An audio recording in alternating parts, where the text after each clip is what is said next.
You are listening to the Audacious Ecosystem, the show where we learn together what it takes to make an ecosystem great from the leaders in your organizations around us. Let's do this. Amazing. Well, first up, thank you so much, Silvia, for being here. Really, really appreciate you It is taking my the time pleasure, for this. Andrei. Thank you. And I've known you for a few years now. Like, it's been a while now. And I personally know that you have an amazing career. Absolutely fascinating. I know that. But maybe the people listening didn't yet get a chance to know how amazing you are. Would you mind letting us know um, what is it that you do? How do you introduce yourself? All right, so Andrei, thank you very much for the invitation. When it comes to assessing how amazing my career is, I think it's always a good measure to ask my family if they know what I do, and they will tell you, I know she's doing something smart, but we have really no idea what she's doing.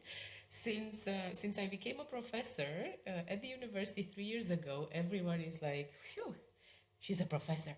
If you ask them what she's teaching, they have no idea, right? So my career is amazing and fascinating from my point of view, and maybe your point of view. Just to tell you very briefly, I am a researcher. Hmm. That's my profession.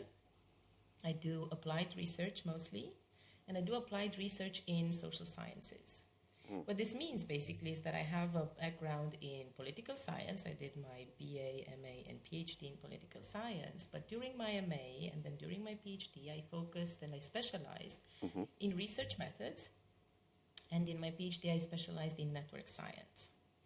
So, based on these educational skills, I was empowered really to start doing applied research in the area of data analysis. And the network science approach allowed me to do network analysis in organizations. So, what I do now is basically I'm training other people, professionals, and students, and other professors in the methodology of applied social network analysis or applied network science. I also do consulting in companies based on how to use their social capital, let's say, in order to build resilient organizations. Or I do that in civil society with the same approach, but less structured, I think. And I do research. I analyze broad ranges of data from public procurement data, and I look at public procurement networks, and I try to understand how corruption gets institutionalized across different countries, across different markets and sectors. I also, map, for example, civil society and their mobilization around, let's say, crisis Hmm. situations such as the pandemic or natural disasters or the responses like that from the civil society. I also look at how money flows in different, inter-organizations, how people flow between organizations. I look at migration networks and basically any kind of ecosystem because, this is what we will be talking about today. I like to map ecosystems, and I do that with a very systematic approach, with being very curious, and always with having in mind how can we improve them. Hmm. Well, that's a lot and that's fascinating. But let's pick it apart a little bit. First up, the part where you're a scientist. Given your experience in science, in network science, and dare I say, ecosystem science, can you maybe tell us a little bit about the basics of the science of ecosystems? So, the basics of network science are the following: we're basically looking at nodes. And nodes can be anything. They can be people, they can be concepts, they can be organizations, they can be countries, Hmm. and how they are connected to one another through different types of connections. The connections can be information flows, Hmm. interactions of any kind, contracts, anything that flows in between people, organizations, and even that connects different concepts. So whenever we are able to connect all of these at a large scale, we are basically talking about looking at an ecosystem. The ecosystem is very interesting to define. You can define an ecosystem from very different points of views. So the boundaries of the ecosystems are always very important. Are we talking about the internal ecosystem of an organization? Are we talking about the external ecosystem of an organization? Are we talking about the ecosystem of entrepreneurship in an urban space? Or are we talking about the ecosystem of, I don't know, cells in the body that, let's say, help spread cancer? So all of these are ecosystems, but the boundaries that we put around them, the way we define the nodes, and most importantly, the way we define the links, defines what kind of ecosystem we are looking at. Because you can also have the same types of nodes part of different ecosystems. So for example, you can look at individuals that have friendship ties, or economic ties, or political ties, or any kind of other ties. Each of these ties basically represent a different logic of action, a different interaction type. And you can separate those and say, okay, we're going to look at the political ecosystem, we're going to look at the economic ecosystem, and so on. Or you can look at the ecosystem in its multiplexity, identify and work with that. So that is how you would define and construct a particular ecosystem. Now, complexity theory is one important theory that talks about these ecosystems. And what is really interesting, network science tells us that when we're looking at ecosystems, it's very interesting because it's hard to predict how they will dynamically evolve. We know for sure that a network or an ecosystem will continuously evolve. We don't speak about static networks. We can analyze static networks, but for sure a network is not static. So it's always evolving. Ties appear and disappear, nodes appear and disappear. But what is very interesting is that local level interactions that we can predict, and we have certain theories around why people form ties and why people engage in different, or organizations engage on one-on-one basis with other organizations. When we look at the ecosystem level, we start seeing emergent phenomena, and we start seeing a different logic of organization that cannot be predicted from the local level. And I think this is what, this multi-level approach to ecosystems is very interesting, and makes it, I think, at the moment, the most complicated and complex scientific area to study. Because there's a lot of unpredictability, there's a lot of unintended consequences that local level behavior determines at meso and macro levels. But it's also fascinating to be curious about this, because there's also a lot to learn. Fully agreed, and I do fully am on point with you to the fact that the multi-layered approach of an ecosystem is even more fascinating than just the snapshot of one ecosystem in particular. But you said something very interesting there. You said that an ecosystem, or at least I'm paraphrasing a little bit, an ecosystem is an ever-changing thing. It doesn't really last. And we can't really predict how it will change per se. We can maybe see some trends, but not necessarily predict where it will end up. But there's a science behind that. And I suppose that we attempt to do something at one particular moment in that ecosystem. Given the ephemerity, the ever-changing nature of the ecosystem, we usually take a snapshot at one moment in time and attempt to look at that. When we look at that snapshot of an ecosystem with the hat of a scientist, I wonder, what are some tools in your scientific toolbox that you use in order to assess the snapshot of an ecosystem? That's a very good question. And this is where network science, or the approach to ecosystems, basically differs from any other tools that we have in our methodological toolbox. Because if, for example, with normal traditional statistical approaches that are stochastic in nature, where you know that there's uncertainty in the system, right? We assume independence of observations and we assume normal distributions. With the network approach, we don't assume that. We assume interdependence of observations and that the ecosystems are by definition not something very democratic. And we'll talk about this. But the first thing that is different in this approach is that we don't focus on the size of the ecosystem. We don't focus on the attributes of the nodes or the links in the systems, like, let's say, the gender, political affiliation, or all the other things. But we focus on the mechanisms at work, the relational mechanisms at work. And if we are able as scientists to separate, to parse apart the mechanism, the endogenous effect, the network effect from an ecosystem, then this is something that we can replicate regardless of the equifinality of the ecosystem, right? Regardless of the fact that you have multiple ways to achieving a particular outcome.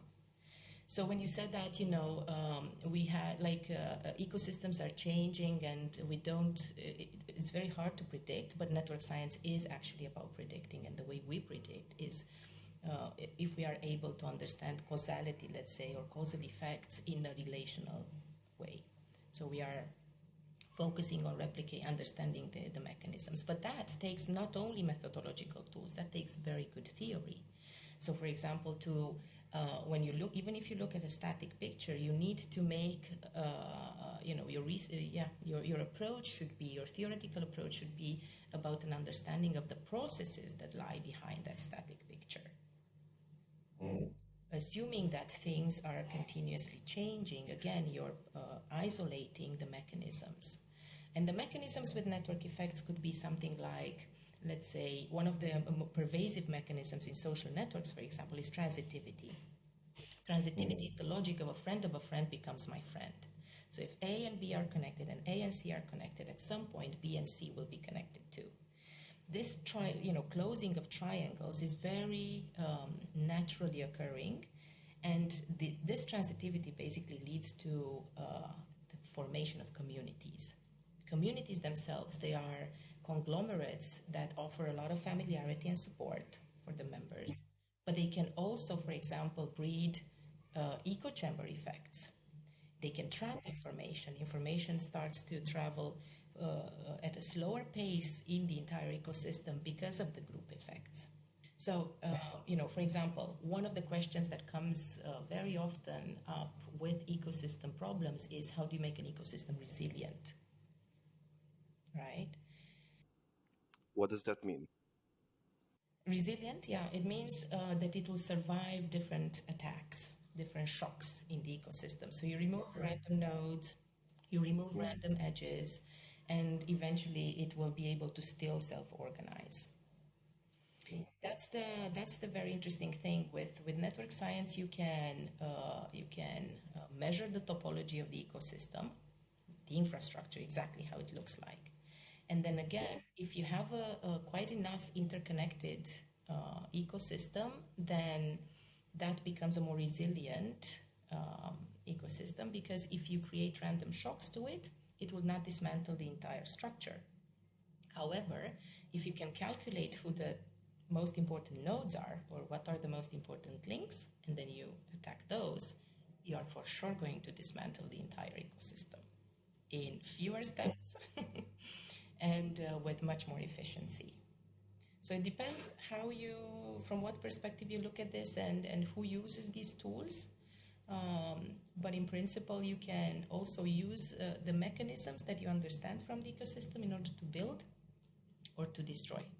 Interesting. And obviously, if your point is to build an ecosystem, then your goal would be to build the resilience, meaning making sure that if a node exits the network, not a lot will happen, hopefully.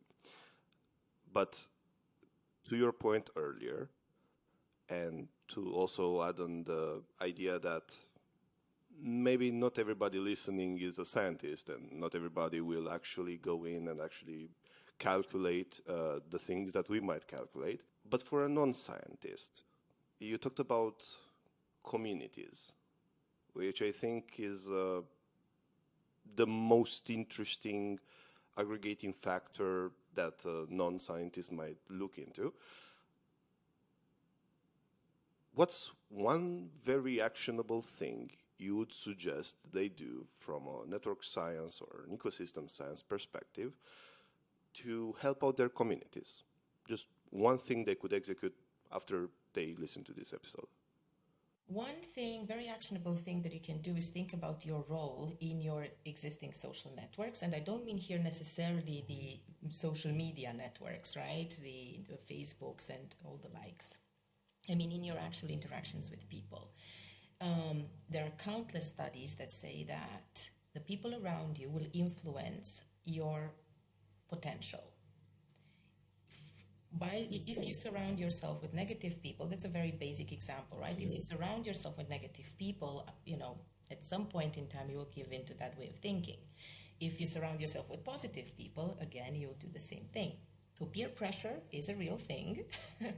And the composition of the people, the homogeneity or heterogeneity, the diversity of the people, how little diversity you have or how much diversity you have in your social connections, meaning people that think differently than you, that can determine your openness to the world, so to say, your openness to realize your potential. So looking a little bit or being mindful about the people you surround yourself with, understanding what can be toxic in your life, what can be positive in your life, and my suggestion overall would be surround yourself with people who respect you, who believe in you, who appreciate you, who support you. So basically people who are positive for you. And then again, one of the most cited papers in the social sciences is a paper from 1973 by Mark Granovetter about the strength of weak ties. And basically what the theory says is that if you're looking for a job, you won't find about that information from your closest friends. You will find out about this information from acquaintances. Meaning that if you surround yourself in communities with people who are very similar to you, all of you will be more or less open to the same kind of information. So you will get yourself stuck in environments in which you agree with everything your friends do, in which you have access to the same information that they do, and so on and so forth. And that, again, blocks you from getting outside. So the advice would be try to reach outside of your bubbles. Always try to reach outside of your bubbles to get to have yourself receive diverse information. And that actually, since we're talking to young people, that has very actionable insights for how you should curate your social media presence.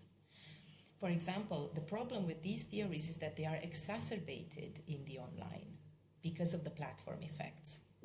On Facebook, it's so easy to unfollow and unfriend everyone, right? There is an app, if you want, I can recommend it at the end of the episode, where you can measure the homogeneity of your Facebook friends. And what basically probably would not be surprising from my point of view is that, more than 90% of your Facebook feed is very congruent, is very similar to your way of thinking. Which means that you become part of this Facebook echo chamber where you hear the same things, you agree with the same things, you do not see anything that doesn't resonate with you. And that creates a lot of polarization in the online. So one thing that you can do is to train your newsfeed algorithm intentionally to open up your Facebook networks towards information sources that are diverse. And that goes into who do you follow, not only people, but also news media outlets, accounts of organizations that are important to you, and so on. And as a general recommendation, obviously, is use your social media in order to have access to the best top information, regardless of your field of interest. Do less of the influencer approach, do more of the objective data sources, no matter what's your area of interest and expertise. So, if I may just attempt to rephrase that, it could all be summed up with the phrase birds that flock together birds of a feather flock together, but also birds that flock together become of a feather. Yes, absolutely. And this is actually, it has a name. It's a mechanism at work, right? It's called homophily.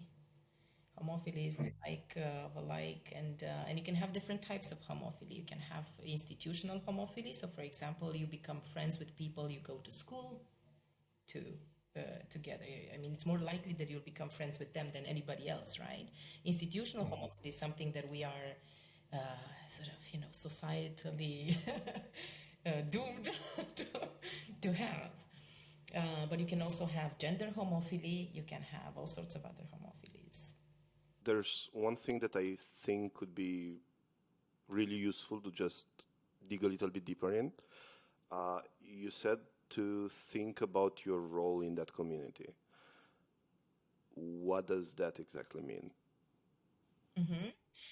Well, for example, and now we go from the meso level, the community level, we go to the role level, to the individual level. So at the individual level, what you can do is to assess what is it that you intermediate. Mm-hmm. All of us actually play an in-betweener role at some point in time, right? We are part of a social group at work, a social, like your family, your neighborhood, I mean, you have multiple groups that you are part of, and you are perhaps the only one who is bridging among all these communities. Or even at school, you are part, if you do two programs at the same time. And in general, in life, you will find yourself at the intersection of multiple groups. If you become aware of this position, there's different things that you can do. First of all, each of these roles and positions come with advantages and disadvantages. So, for example, or like strengths and limitations. The in-betweener role, in particular, the strength is that you have a unique capacity to innovate. If you're a student who's doing interdisciplinary work, right, like you, Andre, are, right, you are interested in economic stuff, you're interested in social stuff, you're interested in business stuff, you are an interdisciplinary student, so you have a unique capacity to bridge among otherwise unconnected or little connected things in a novel way, because you're the only one who has this diverse perspective. But you need to Interesting. be aware of that, right? If you're not aware of this position, then it can become even the other way around, where it's frustrating. You do not identify with either an economist, either a business person, either a social scientist, right? It can be a place of tension. You feel overwhelmed from all these different stretching areas of your life. Your family drags you, your friends drag you. You always have to make decisions and, like please this or that. And it can become also, on the other hand side, it can become a place of burnout, a place of frustration, a place where you do not feel like you belong. So again, depending on how you view, and obviously, I mean, these things mature alongside with you, and you learn from these positions all the time. But I think you are better off if you are conscious about Mm-hmm. these roles or not. You can become, you can assume a role of leadership. You can assume a role of a bottleneck. You can assume. It depends, yeah. Like if you see opportunities and constraints along the way in your social relationships.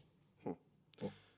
So if you just maybe don't feel like you necessarily fit into one particular square, into one particular role, maybe, just maybe, you might be a bridger, somebody that connects different communities and is the influence point between a lot of different communities and types of ecosystems.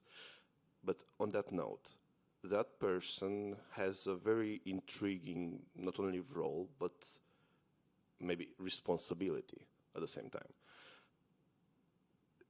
At that level, you also have a position of leadership on the influence of between the different ecosystems. Using that perspective, you also have an influence on the future of the ecosystem. But in order to influence it, again, we have to make a snapshot. But in order to get to that snapshot, we first have to do something called the mapping of the ecosystem. Correct? Yeah. Okay, okay. Maybe share with us a little bit what is the ecosystem mapping and why does it matter? So I don't know how many people know this, but Romania is one of the most successful countries in the world in the fight against corruption. So we have put a lot of high-level politicians and business people behind bars on charges of corruption. We know that in Romania, corruption is an endemic problem. However, no, despite all the success, the corruption in Romania has not gone down systematically. And then the question is, well, why did that happen? I wrote a PhD thesis about it, but but my short answer is that basically the way we've been doing anti-corruption was without the mapping, and we were using this subjective, individual-driven, like subjective method of starting investigations into corruption, which is the whistleblower account. Now, the whistleblower account, meaning, people like there's somebody who anonymously comes out and says, look, there's a corruption act happening in my organization or whatnot, and then the anti-corruption agency goes and investigates. The problem with this instrument is not that it's not valid. I think it is. Mm-hmm. It's very important, but it cannot be the method by which we do the mapping. Because by definition, whistleblower has, we're talking about covert networks, so things that are supposed to be secretive, right? Mm-hmm. So corruption networks, an individual who is part of a corruption network sometimes might not even understand their role within the network. And we have, generally speaking, cognitively speaking, very limited abilities to predict, 2 or 3 steps away from us, like what is the intricate web of connections. So by definition, you cannot do that. You cannot map systematically the corruption machine with whistleblower accounts. They're great to validate corruption, but they have been used in Romania, at least they have been hijacked as a politicized instrument. So people very strategically use it with very strategic purposes and so on. So given that anyway corruption happens in Romania a lot, obviously the anti-corruption agency found a lot of people, but it couldn't dismantle the mechanisms of corruption and the machines of corruption. So then my proposal was basically, let's first map the ecosystem trying to use more objective data. And I didn't have to go any further than just look at public data in the form of public money flows, so public procurement contracts. So I started to map this data is available. You can download it from a website. Europe is actually the best in terms of providing standardized public procurement data that you can analyze. So I started to connect the public institutions that issue public procurement contracts with the businesses that won those contracts. And the nodes became the 2 types of organizations, and the links between them became the contracts. And for each contract, I used the corruption risk index, which is it's a composite measure that has 14 sort of red flags about the public procurement process at all the 3 levels, that was developed by Mishi Fazekas and his co-authors at Cambridge University.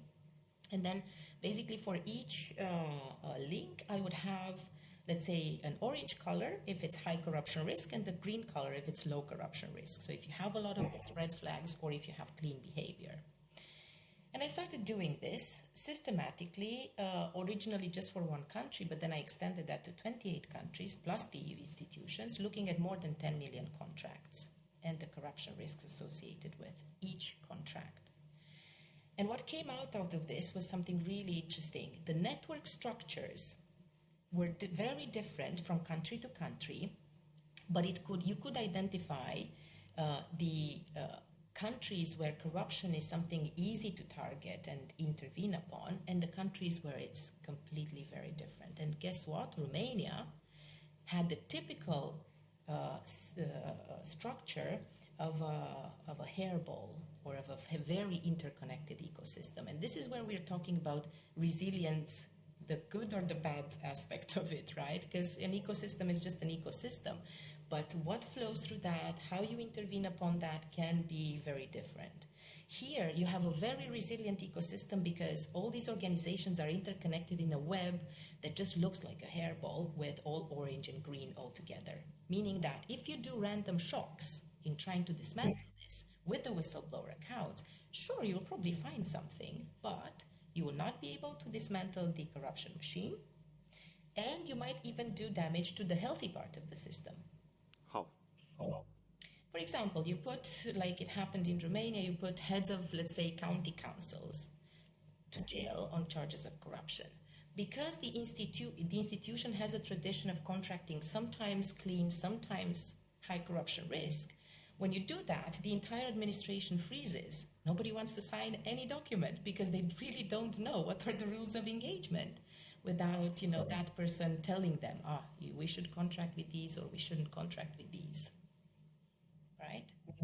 But if you use the tools of network science, you have now the ecosystem mapped. You can have even more detailed information that anti-corruption agencies do have. You can start systematically breaking down the complex ecosystem into the top, the rankings of the top connected nodes, the most important in-betweeners, the organizations that are closest, and so on. So basically what I did with this information is that I devised this very simple methodology of case prioritization, where I said, looking at the influence of an organization within the ecosystem and then the corruption risk associated with their contracting behavior, you can decide to target, let's say the most influential high corruption risk ones to start the investigations from them. Or you can even look at the healthy part of the system and say, I'm going to look at the most influential ones with the lowest corruption risk and make them examples of good practice. So you can play with these tools in order to dismantle the bad parts and increase and support the healthy parts of the ecosystem. That was an absolutely fantastic and intriguing example, first of all. And I urge everybody to check out your PhD thesis. It's an absolutely fascinating read. But to the point of actually mapping the ecosystem, we have that snapshot. We want to obviously act upon it, and we do that snapshot in order to change something about the situation that it's in. Obviously, first to understand it, but afterwards, we want to do something about it. But maybe that's a great example to also touch on this point. But how do we actually measure the progress in the ecosystem? How often do we have to measure that? How often do we have to go back to the mapping in order to know that something's changed or it hasn't changed? Or how do we even express some sort of change before we attempt to map it again to see if it had any sort of progress? Or even if it didn't have any kind of progress, if it actually hurt the ecosystem even further.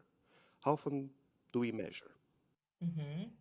That's a very good question. I don't think there's necessarily a one size fits all answer here, because each ecosystem, depending on the rule it engages, can have different paces. One thing that I can tell you for sure as a political scientist is that if we have something to, if the ecosystem has something to deal with organizations, and we're looking at the organizational level, we do encounter a lot of path dependency, meaning that the changes in the ecosystem happen rather slowly and incrementally rather than having these critical junctures that completely shift the way you are looking at things. I was looking, for example, at the ecosystem of business and political organizations and collaborations in the Hungarian market from 1986 until 2006. And I've seen these big changes, let's say every 4 years, 5 years in the entire ecosystem. So, you do have time to start remeasuring. But I think, if you have to deal with organizational ecosystems and trying to understand, I don't know, let's say partnerships among boards of directors of an economy, then doing this annually would be nice, to have this annual time-stamped data. I also do, when we do this in organizations, within the ecosystem of an organization, we look at the social networks of employees. Then we basically redo the analysis about 2 years after we do the first mapping. Because again, with depending also on the maturity of the organization, but with mature organizations, corporations in principle, the turnover is not extremely high. so that you would expect a complete shift of the social networks. Plus, you have this institutional design that regulates a little bit how people form, social ties within organizations. So it's pretty much predictable.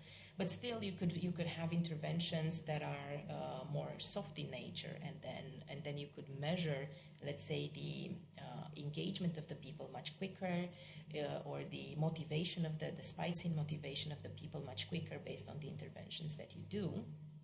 But in terms of expecting a completely different network structure, probably once every 2 years could be fine. If you're talking about a startup, then you might have a very different thing, because there you have high turnover, and then, especially for talented people, to hold them for a longer period of time is difficult. And then that's also one of the things that network science informs us about, that highly talented people, not only technically but socially as well, they produce actually a lot of trickle-down effects in terms of the teams they work with. So then you might have these lacks,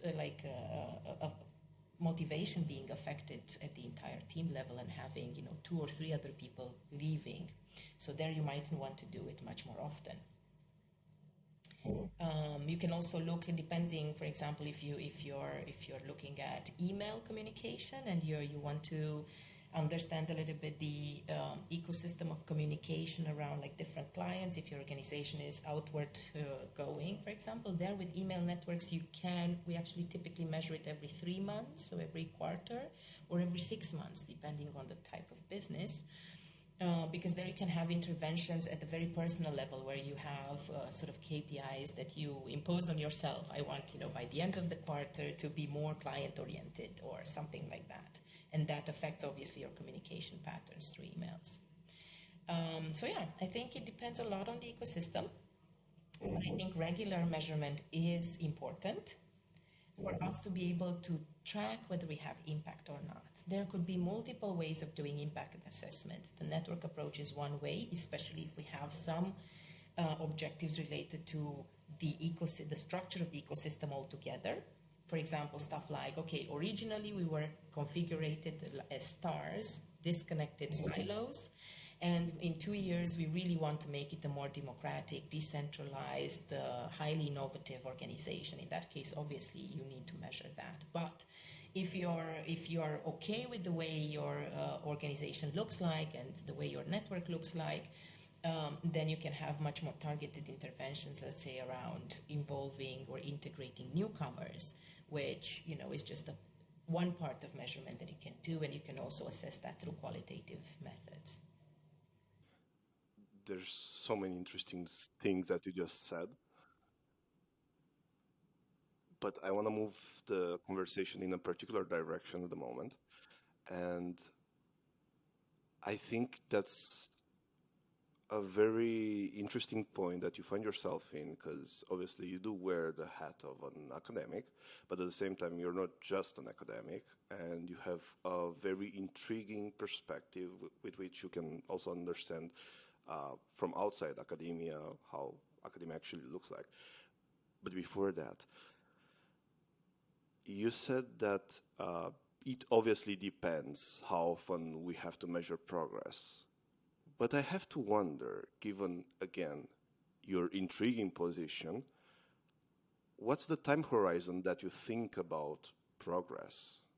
Do you think about it like an organization, because you're part of academia, or do you think about it like a leader, a young person having great aspirations, which obviously you are? What's your time horizon when thinking about progress for yourself? That's a very nice question, Andrei. Thank you. I don't think anybody asked me this, but I do think about this quite a lot. And well, I think it also depends on what are my objectives, so to say, right, with this knowledge. And I think for me, these are very much tied with my life mission and my life goal, which is to create a world that is just, better than the way I found it. And it's also obviously a very ambitious thing, with very limited resources in order to do something like this. Although I've oriented myself towards replicating and I think multiplying the these efforts so that, I delegate to other people to continue this mission.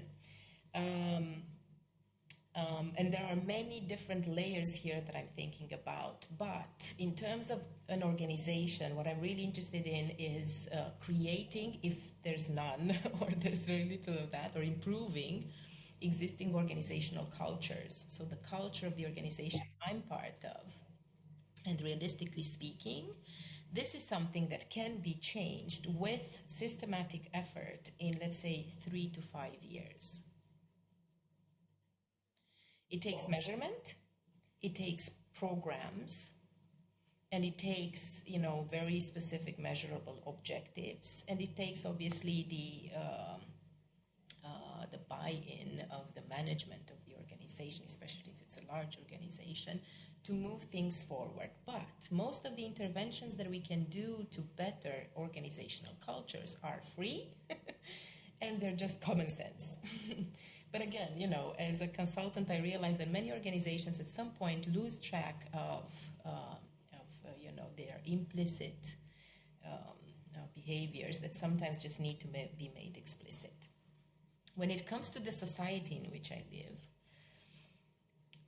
it most likely takes more, but I wouldn't go more than, let's say, 7 years as a benchmark for observing a systematic improvement of civil society with, again, creating programs that can support interconnectivity of the ecosystem in different ways, or more collaboration, or things like that.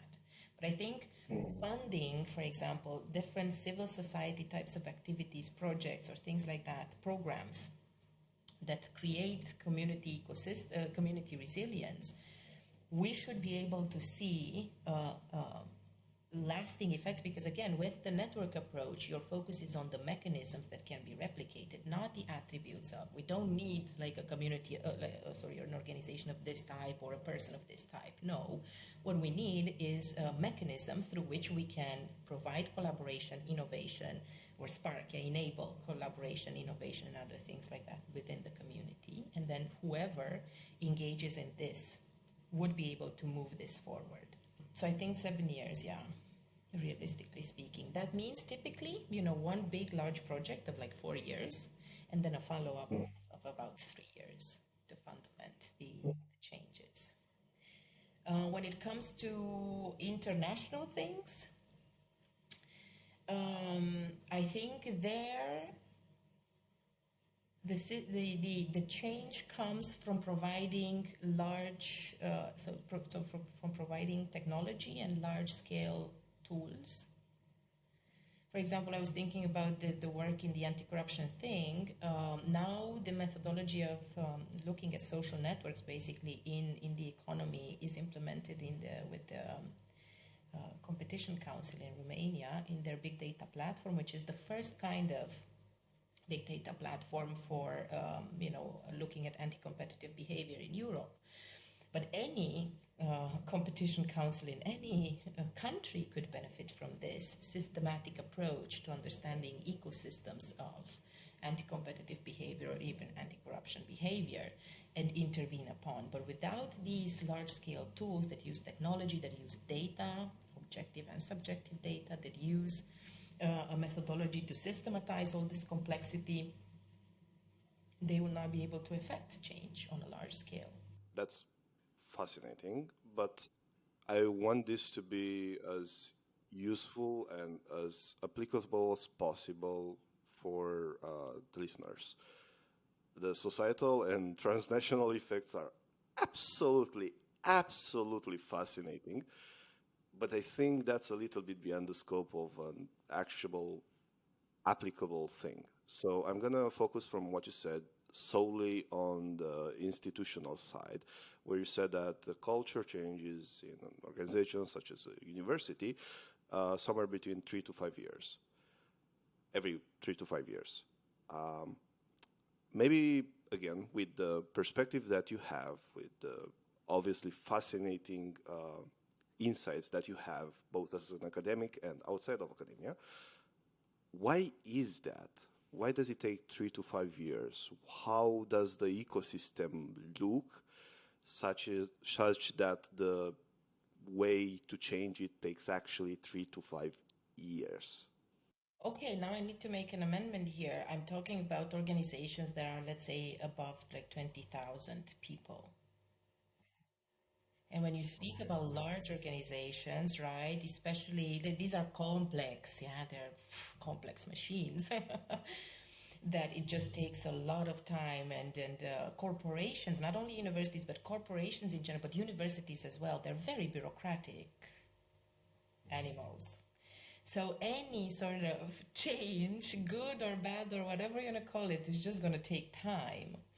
But the thing that takes even more time is behavior change, and that is a bottom up, grassroots kind of thing, right? And I think now in the 21st century, 2023, with the makeup of large organizations like that, I don't think people take the top down approach very good anymore, right? So in order to actually have any effect with the change that you want to impose on a large scale in the organization, it just has to be something that values the people in the organization, and that means identifying the data or the instruments with which you can actually measure what the people want and how to work with that. If you just heard a break here, that's because Silvia's kid just came into the room, and she's the sweetest thing imaginable. So just to take back the conversation,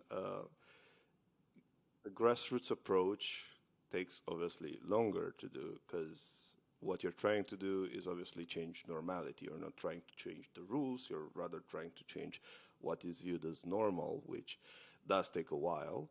But obviously, in the year 2023, it's a little bit more useful, so to say, rather than just trying to change the rules and hoping for the best that top-down change actually happens.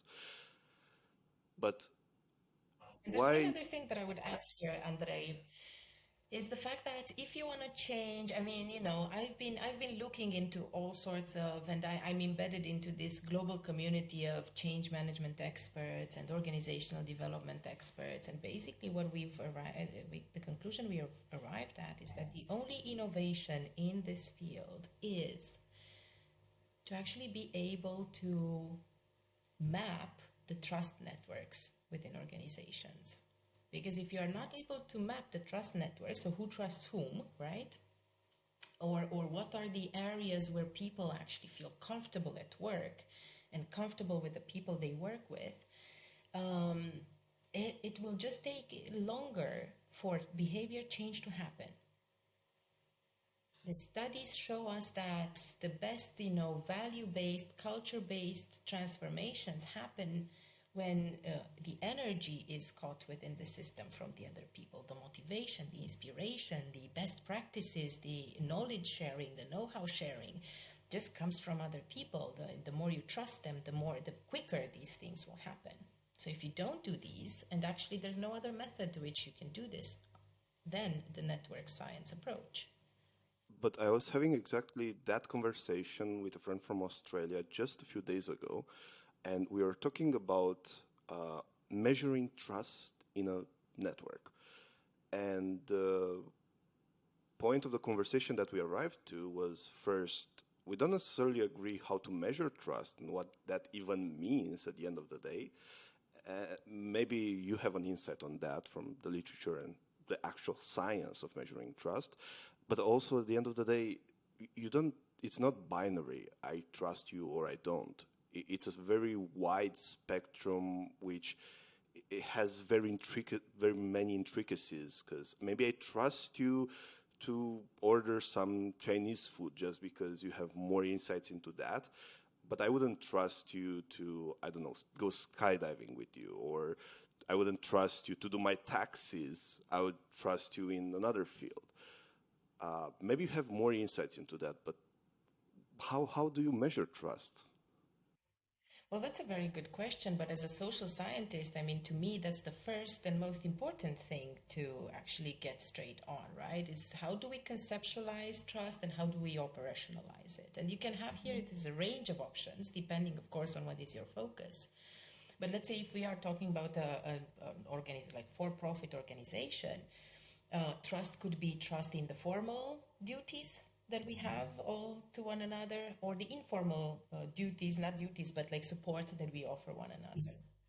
The way we do this in practice, for example, is with a questionnaire of 18 questions that look at 5 different dimensions. That only one of these questions is something like, who do you consider to be trustworthy when it comes to discussing personal problems with?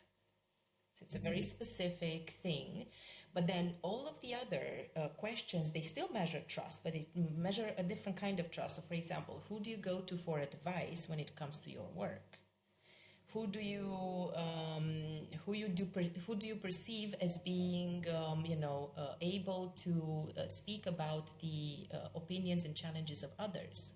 So there's a combination of these perception questions and factual questions related to actual behaviors that tell us directly or indirectly how much of an ecosystem of trust and reliability and accountability we have at work. And it has questions related to your professional capabilities and questions related to your social, informal interactions. So it's a multidimensional concept that you measure. But for example, when I try to do this in civil society, I'm much more pragmatic, and I say, let me see who are your partnerships with, who do you collaborate with, who do you actually have an agreement on a particular project that helped you with, logistics or communication or something like that. That's an institutional type of trust. And the more institutions, collaborate together, the more actually they trust the flow of resources, the time they put into it, the effort they put into it, and the fact that they have, similar goals, at least very punctually. That's one way of measuring trust. And just to touch on Peter on what you just said, if we obviously get to the point where we agree to have a partnership, that means we agreed on a lot more things before we actually formalize an actual contract of any sorts, and we put it into writing that I trust you enough to do this thing together. So yeah, that has inherent trust behind of it, because that's a long process that takes a lot more steps of trust. And that's fascinating. I think that's a great exercise to also do in our own lives, just to see what's our trust networks, both whom we actually trust in our lives, and especially if you're trying to build any kind of brand for yourself, who trusts you and on what? Because you may be a very those two types of networks may be very different.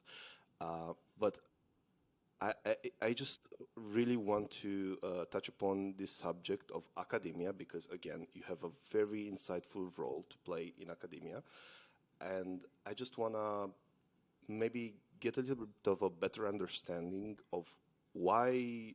Well, obviously, there's a reason why academia is so bureaucratic. But what, first of all, what does the ecosystem of academia even look like? Okay, well, there's multiple layers here, so it Yeah. depends on which layer we're looking at. There's the northern, hemisphere and the southern hemisphere ways of looking into academia, which True. is, more interconnected web of mobilities of intellectual, brain power, of projects like resources and things like that. While in the south, in the global south, you have less of that, or even in Eastern Europe as compared to Western Europe. Um, if you look, however, let's say in Romania, there's different ways of looking at that. One of the ecosystems that I've been looking at was the recruitment flows between Romanian universities. So basically, what I was interested in were, well, we have demographic problems with students in Romania. We have a huge brain drain, and we have negative natality, like how do you call it? Natality in English. I actually do not know the term. Natalitate. Right. Um, Anyway, so the birth rate rate. of babies being born, yeah? Yeah, birth rate. Yeah. Birth rates, yeah, there we go. So the birth rate is decreasing drastically. Hmm. The old population ages increases drastically. Plus, we have a lot of migration outside Romania for many reasons, and it keeps on going. Like the average age keeps on being lower and lower, Hmm. which means that this is a threat to the university's financial system. So how we finance universities right now is based on head of student head, which sounds very medieval, right? So per person, so to say.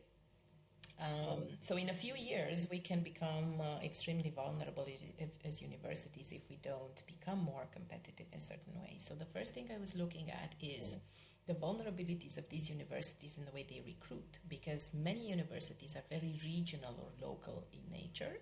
So they recruit only from the geographical region that they have around them.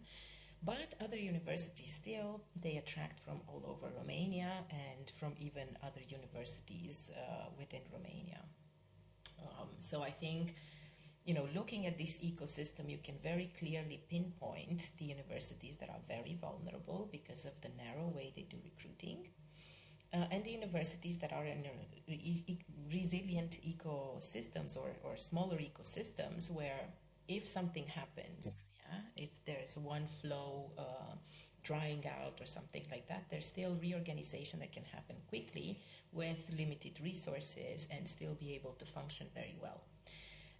So looking at this ecosystem was actually very useful in order for us to understand how to do competitive recruiting, where to invest resources in order to recruit competitively, but most importantly, this inner look at what kind of programs we offer and how competitive they are for the people we recruit. And especially, what kind of programs, what kind of academic skills, and like how do we differentiate ourselves basically in this pool of different universities, maybe in a competition also with other regional universities outside the country. So how it looks right now, I think it has these multiple poles, so to say. The only more or less resilient pole is the Bucharest hub because it has, as the capital city, obviously, like any capital city, it will attract people from all over the place by default. And there are many universities there, much more than you can find in, I mean, the difference in the population size between Bucharest and all the other cities is huge. So obviously you'll have fewer universities in the other, but like Timișoara has 5 different universities, right? But this multipolar nature that is very little interconnected, and for this reason, I think we should create more of these interconnected flows between different universities and recruit much more diversely. Again, I was mentioning that homogeneity or the lack of diversity in networks is most often a vulnerability of the system rather than a strength of it. And how would you even begin to solve that problem? Because if we have that problem of recruitment solely from one place, um, I don't really see how you change it in the very near future so as to recruit from another place, because obviously the other place has a tradition of recruiting from that place and so forth. How do you even begin to solve that problem? Well, that's a very good question. And I think, first of all, you need to offer competitive differentiating programs that people would want to learn and study. Second, you need very strong partnerships, I think, also with the private sector and basically the employability thing, because students will come wherever they find opportunity, both to study but as well as to have a living and maybe even live in that. So as a county or as a city, you can become more competitive if you strengthen your relationships and you ensure that their integration on the job market is smooth and quick. Um, so yeah, I think these two would be the two key actions that we can do short term, really short term actually, in order to check whether this strategy works, and also to ensure long term effects. also deploying the start of a very distinct brand within the academic network could actually solve that problem. That even includes just starting a new program, that even includes just creating any differentiating factor that would make you very clearly stand out from the crowd. But that brings me to another thing, and that's how academia has evolved over the years and its role nowadays. Because I feel like nowadays the academia in general is not attempting to change too many things and just being as conservative as possible, just not trying things for the sake of not breaking things. And I think that's a very, very different approach from when we had the beginnings of the internet with TCP/IP and so forth, from that era where innovation was at the forefront of everything and academia was the thing in the whole network of the world. Now, especially given education that is digital, which you can find on YouTube or MOOCs or a lot of places that just maybe have actual experts that have actual experience, such as you, in the field that they teach. I'm not sure academia is as properly equipped. Maybe I'm wrong. But what role and what impact does it have nowadays in this larger ecosystem of education? Unfortunately, there are huge disparities across the world, and obviously, the universities that benefit from large private endowments have the opportunity to be at the forefront of innovation and societal impact, whereas most of the others do not have the luxury. And for many universities, is still, making ends meet and offering the minimal type of requirements in order for them to function.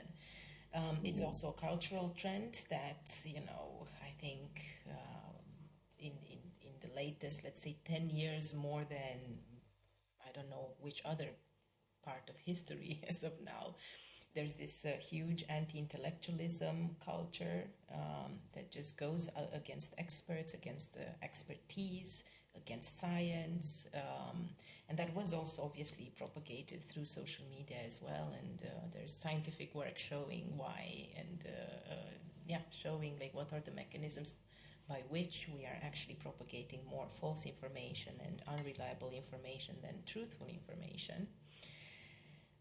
So unfortunately, we are there. It is, however, my absolutely firm conviction that the universities have a very important and unique role to play in society, in policy making, in employability, in innovation, in ecosystem resilience, in absolutely everything. And they should be the perfect in-betweeners, the perfect organizations that innovate in a different way.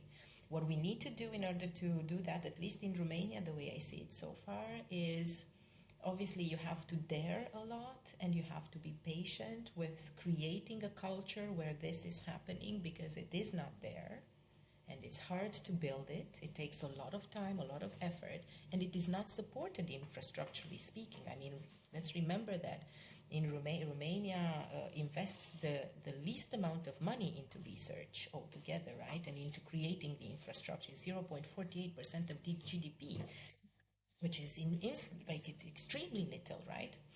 So there's no incentive to sustain these systematic, long-ranging types of activities that involve, let's say, the quintuple helium approach, where you have these healthy relationships, productive relationships, held together by universities in society. But there are efforts into this direction. There are examples of good practice. I think, however, they need systematic support. You need to build capacity within these networks, right? Because the problem with the in-betweener is that if it doesn't have this supportive ecosystem around it, it can burn out. You can only sustain these efforts on a very limited period of time until that particular actor collapses under the pressure, collapses under the amount of work that they need solely to do to keep things together, right? If there are no systematic ways of investing into building capacity around that node, the system will break. And where you had this, opportunity of holding an ecosystem together, now there's only islands, disconnected islands that do not communicate anymore. And then again, also network theory tells us it is a huge amount of effort involved into bringing or bridging. But what would the actual support the bridger? What would be the very first thing that you would need to in order to create an ecosystem of support to make sure that the bridger doesn't burn out? What would be the first thing? It's funds. I think it's funds. So having, and honestly, more than just the typical type of 4-year grant. Why? Because having, obviously, you're working with people, right? So people, in order for people to be focused and help out in this mission and be engaged and create value and all of that, you have to value their time as well and their effort, right? Because at the end of the day, they will choose what is best for them, right?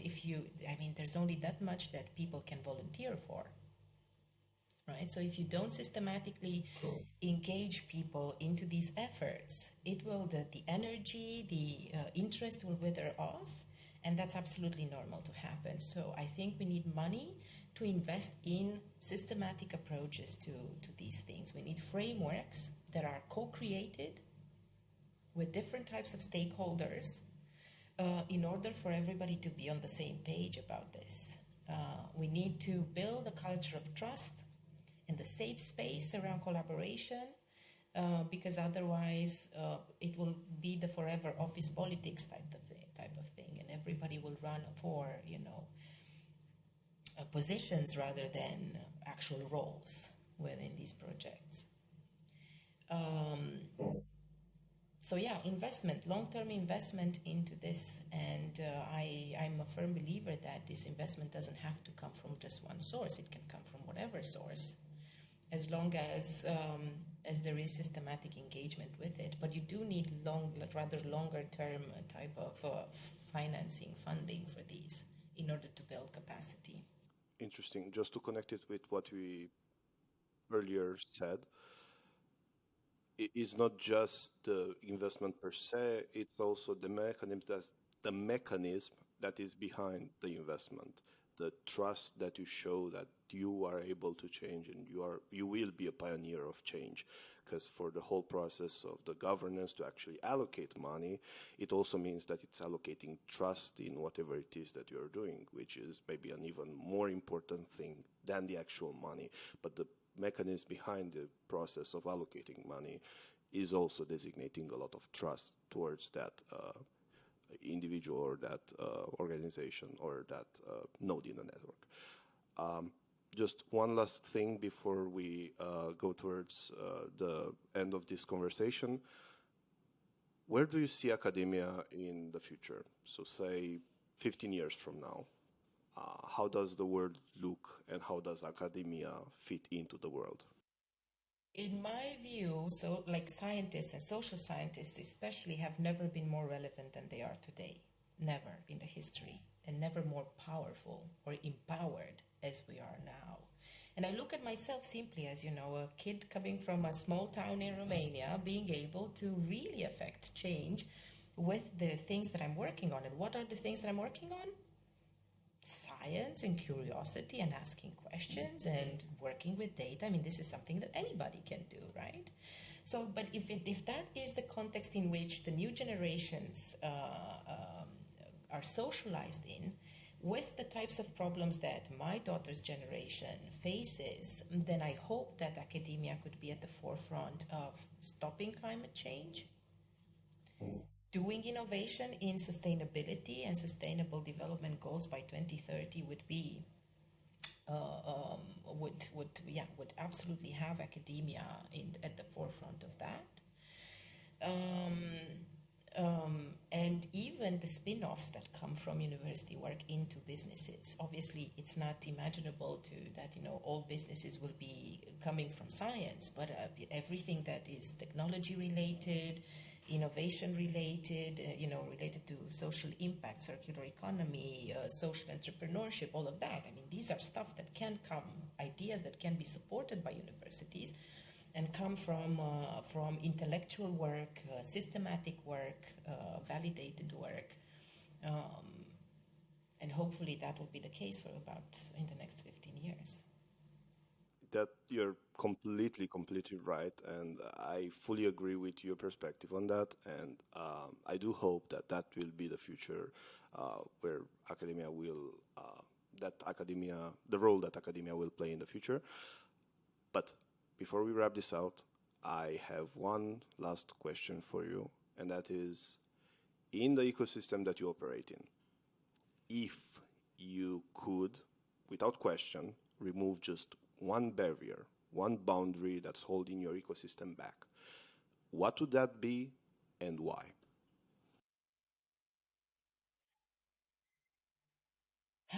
Difficult question. One boundary that I would remove would be one of the recurrent boundaries that I find are actually coming from within. That people do not trust themselves, or do not believe. I think that's the word. Do not believe in themselves. Do not believe in change being possible. I actually come from my hometown. Sociologically speaking, has been measured as being the town with the worst belief in things being able to get better. So if we are able to, for some, I don't know what kind of reason, just believe that things can get better, I think we will be able to do that. Because nobody knows, right? We don't get born with knowing all the solutions to the stuff, but working together, we can find solutions to probably everything and anything. But if we don't believe in ourselves, we will always give up before we even start. We will never give credit to others. We will never give enough trust in others to invest, to do the extra work in order to make change happen. So that would be one of the barriers that I would love to remove. And why? Well, because I think I mentioned it. That's a thing that I was have thought of, and I was not expecting that answer at all. Uh, just how would that first look like? Because to enact that change, I don't think you can even really measure that. Maybe I may be very wrong about it, but how do you even enact the change of people believing in themselves? Well, education is well. No, maybe I shouldn't generalize that way, because even education has a lot of limitations. I think role models, or putting examples, making them available for people to get inspired, showing them that there's a different way. I think that plays a lot, because currently the system continues to tell you you're not good enough, you're not da da da da da da. But then if you see other people around you making it, if you have candid and open talks with people about failure and success, and how you made it, and how things like that, I think those are always good inspiration. Hopefully education would be one way through which you can do this systematically, and teach kids skills for trusting in themselves, and having these transversal skills that would allow them to be successful in almost anything that they do. And then investing in activities. Like, for example, I'm really proud of what my former student Rebecca and Ella and the group at the Superhumans Romania do, which is they have talks about mental health with communities in Timișoara, but they reach more than 1,500,000 people already with their content, because it's clear that the safe spaces that they provide around understanding our humanity in a world that doesn't value that anymore is a comeback, I think, of these skills that empowers people long term. So if we are able to support these kinds of movements, we should be fine. Well, on the note of role models, I feel more than lucky. I feel exceptionally grateful that we have you, and I'm exceptionally grateful for you having been a role model also in my life and enacting the change that we so desperately require, and being there and just being a beacon of hope and change in the ecosystem that we find ourselves in. And on that note, the last question of the day: where can people find you, and where would you like to send people? Well, thank you, Andrei. This is very nice to, it's for me, it's always an inspiration to meet people like you and to have met you actually as well, because you are unique in your ecosystem as well.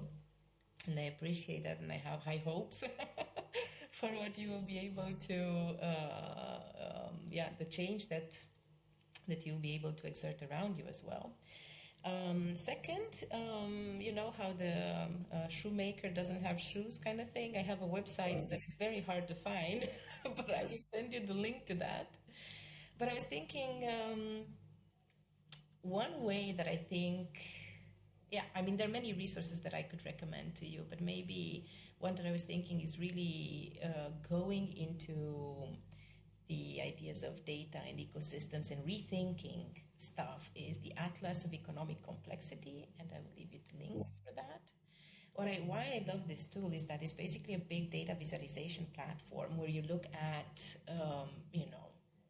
data about like the economies of different countries, which is not necessarily that exciting, but what is exciting is that these people, the Ricardo Hausmann and Cesar Hidalgo and the people who worked on this project, basically redefined how we view economies, not from a GDP point of view, but from a product ecosystem, product and service ecosystem, which allowed us to also think about innovation in terms of economic progress in completely different ways than we've been looking at before that. So I think it's a very good showcase of how the network approach can shift your perspective of how you view complex ecosystems and what you can do with them.